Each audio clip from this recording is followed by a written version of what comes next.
Carlo Valerio, presidente di Confapi Padova, e parliamo di imprenditoria extracomunitaria. Padova è in aumento. Qual è il messaggio che vuole dare Confapi?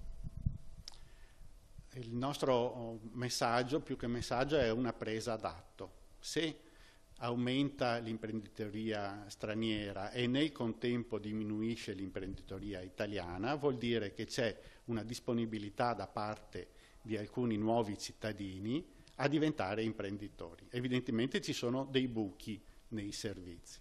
La cosa importante è che quando qualche cosa comincia a succedere bisogna che la comunità, lo Stato, le organizzazioni dello Stato la governino, non la subiscano o cerchino di fermarla. Il tutto all'interno delle regole.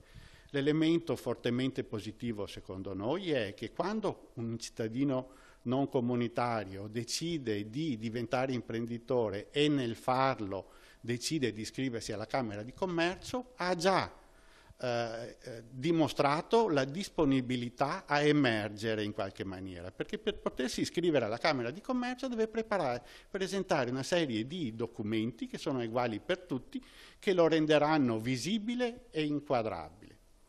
Così facendo accetta in linea teorica delle regole e poi starà agli strumenti che lo Stato ha rendere efficace il rispetto di queste regole. Chiudersi e dire non li vogliamo e dire facciamo finta di niente non serve assolutamente a niente.